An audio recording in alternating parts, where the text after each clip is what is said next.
Good afternoon, my friends. The United States military has always wanted the ability to fight on two fronts simultaneously, of course, the Pacific and European theater. Welcome to The Real Report with your favorite host, Pat or Patrick. That's me, of course. First off, thank you to the growing audiences across the globe, especially from these countries: Slovakia, Romania, Hungary, Lithuania, Latvia, Russia, Switzerland, Turkey, Slovenia, Estonia, United Kingdom, Serbia, Canada, Portugal, Georgia, Germany, Australia, Greece, Bosnia, and Poland. Special thanks to the new subscribers from those locations. If you guys are new here, make sure to hit the like button, buckle in, and subscribe to joining the community.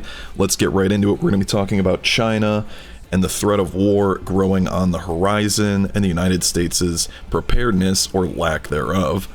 It's political provocation. China slams Biden for calling Xi a dictator. Well, say what you want, but the bottom line, my good friend really pointed out that while China made a fuss about dumping U.S. Treasury notes, the U.S. is playing the friendly game with China until the U.S. can pull away from needing China to hold their notes. Of course, when Blinken decided to visit, President Biden said U.S.-China relations are on the right trail, and USD CNH started moving up heavily, and all of a sudden they're being friendly with China again. So you guys got to remember there's multiple aspects to relations and economics between these two countries. Getting on into the article, Biden slammed for calling Chinese counterpart Xi a dictator. Biden made his comments just days after U.S. Secretary of State Antony Blinken, who, well, you all know is dull as a doorknob. However, he went there to stabilize relations with the Chinese, and they're at their lowest point since the formal ties were established. Now, that's from Reuters. Now, the reason why Xi Jinping got very upset in terms of when I shot that balloon down with 2 boxcars full of spy equipment is that he, quote, didn't know it was there. The good old plausible deniability. Biden's big mouth is a loose cannon, said Wu Jimbo, director of the Central Center for American Studies at Fudan University in Shanghai. Blinken achieved on his China visit. Completely undone, Wu said. Speaking of sharks circling the water, obviously the United States looks extraordinarily weak with our current administration and the fact our military is purged a lot of the hardcore guys and is switching to woke, overweight recruitment for, well, God knows what reason. We're opening it up to illegals, so make of that what you will. North Korea calls Blinken's visit to China disgraceful begging trip. Well, I can't really disagree. North Korea on Wednesday called U.S. Secretary of State Antony Blinken's latest visit to China a disgraceful begging trip, claiming it demonstrated the U.S.'s failure in its policy of putting pressure on Beijing. Of course, you guys probably saw the short that I put out of Blinken saying we don't support Taiwan's independence. So, in a shocking turn of events, analysts on the International Affairs Desk said Blinken flew to China to beg for the relaxation of worsening bilateral ties as its pressure on China dealt a fatal blow to the United States economy and U.S.-China relations. Of course, confrontation could trigger an unprecedented military conflict, and we're going to talk about what that might look like. And at a time of global recession concerns, having depressed global oil prices to pre-Ukraine war levels, prices of Middle Eastern oil skyrocket on soaring demand from Asian refiners to China to Japan as the market takes a stock of heavy trading by the industry's biggest names this month. Prices of Middle Eastern oil skyrocket on sudden surge in Chinese demand. Of course, we can also talk about regional prices soaring, being underpinned by Asian refiners snapping up barrels over the past couple days, including China's Rongsheng Petrochemical, Taiwan's Formosa Petrochemical, and processors in Japan and Thailand, according to traders. And as we all know, one of the best ways to get out of a recession is by fueling the war machine. China's economic slowdown could increase prospect of military crisis in Taiwan. Just look at what happened with Hong Kong. Xi Jinping may further embrace nationalism in his unprecedented third term. Warning came in an extensive report issued on Tuesday by bipartisan task force convened by the Council on Foreign Relations. And we continue our weekly game of chicken. China's Shandong carrier detected southwest of Taiwan. That says the carrier USS Ronald Reagan is in the South China Sea, which the Reagan clearly needs to get back to port ASAP and get this rust off the side. Our equipment is falling apart. And to make things even better, B52 Bombers arrive in Indonesia for the first time at the Kuala Namu International Airport, marking the first deployment of the strategic bombers to Indonesia to date. Of course, we have to pause here and admire this picture for just how badass the B52 is. I also need to take a look at the map really quick because we have a little bit of an issue here. Indonesia represents something like a strategic imperative to both the United States and China. China sought to woo Indonesia with high levels of investments in the last couple of years, with the country pouring over $5 billion into Indonesia in the first 9 months of 2022 alone. Compare that to the United States' $2 billion during the same period. We're losing the economic battle for Indonesia against the Chinese. For the US, having Indonesia as an engaged partner in the Indo-Pacific is perceived as vital, obviously, should a conflict with China erupt. Indonesian officials have stressed the country would remain neutral during any possible conflict between the two superpowers, though. And I can't say I blame them. And a war over Taiwan would be 50 times worse than Ukraine, Scott Morrison says, former Prime Minister, of course. Obviously, it would dwarf what's going on in Ukraine. Morrison warned against economic disruptions that would come from a war over Taiwan, and more than 6 in 10, 60% of Australians see the prospect of a military conflict between the United States and China over Taiwan as a critical threat. Obviously, the Australians have been concerned about China since the beginning of time. In terms of the geostrategic economic implications of what would occur in Taiwan versus Ukraine, well, it's a factor of 50 to 1, he told UK media during his visit to London. Australia's relationship with China is thawing, so why is trust still so low? Part of that could be the United States' projected weakness, but we can also look at the financial cost on the Australians. After being burnt by $20 billion in trade sanctions on Australian industries by Chinese officials, 70% of Australians want leaders to seek out trade deals with friendly nations, even if it means higher prices, though.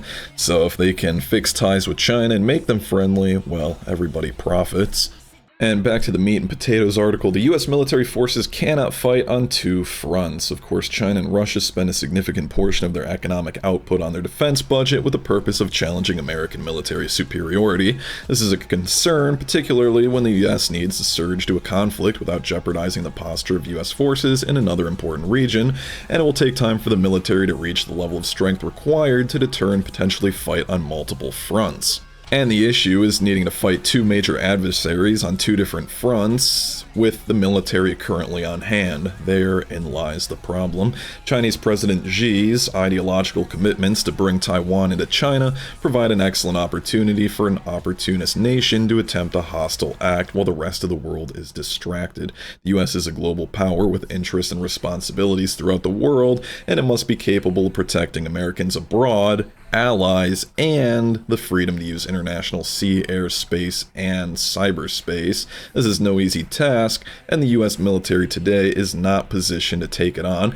Keep in mind this article is something I actually covered in 2022, back in March of last year, when the conflict was a little more fresh between Russia and Ukraine. This has been a reoccurring theme. The United States has spent way too much time focusing on the war on terror and refusing to innovate to the levels other countries have. You know, we used to be 40 years ahead of any other nation, but between leaks and our R&D being stolen, it's saved both the Chinese and Russians, realistically, trillions of dollars. They can steal our secondhand equipment, be nearly a peer-to-peer foe, and they didn't have to spend any of the time, money, or resources getting there. The US is too small and too old to fight on numerous fronts. Forced drawdowns since the end of the Cold War and 20 years of fighting in the Middle East have left the US military a shell of its former self. At the end of 2020, the size of China's Navy was approximately 360 compared to the US's Navy fleet of 297 vessels, and that gap has only grown exponentially. China's military forces must be modernized by 2035, according to Xi, and by 2049 he claims they should be a world-class military power capable of fighting and winning wars. Meanwhile, we're getting forced to have diversity, equity, inclusion, and gender studies forced upon our troops. So, who do you think is the more serious military threat here, especially in 20 years from now? What's our military going to look like? It's not good. The United States is also hyper-focused on advanced weapon systems, and as you can see from Ukraine, the issue with that is you take $30 million vehicle and it gets blown up by a $10,000 drone, with a Harbor Freight motor in it. So the United States really needs to rethink the quality over quantity and realize that quantity is a significant factor when you get down to fighting a battle of attrition. The US Army has about 6,000 tanks, and the Russians have about 12,000. Russian tactical nuclear capabilities outnumber the United States by 10 to 1 as well. And remember, this article is a year old. One cannot forget about the threat Iran and North Korea also pose to US national security. I just covered North Korea in this same video a few minutes ago. And of course, we can see Iran being close to having a nuclear bomb, and the Biden administration does nothing about it. It'll be interesting to see how Israel reacts. Now, of course, U.S. national security with their missile arsenals and nuclear programs, it's vital for the U.S. to be able to project strength globally to provide reassurance for its allies and deter its adversaries. You guys see that happening when our commander-in-chief is simultaneously falling upstairs and groping women on camera. If the United States were to engage Russia in a direct confrontation, it will be forced to deploy military equipment and personnel from all over the world to the Eastern European front. By doing so, the US would be forced to draw forces from other regions of the world, such as the West Pacific, where a presence is critical in deterring China. So again, we're going to have to pull troops from one front, and then it's going to be not good. Not good. Very weak wherever we have to draw down from. Again, we've already lost a significant portion of our battle-hardened vets, and the longer this goes on, the weaker our military gets. The joint force capable of dealing with multiple fronts simultaneously would need to consist of the Army having 50 brigade combat teams compared to its current number of 31, and the Navy having at least 400 ships compared to the 297 vessels it currently has. And these things take far too long. Far too long.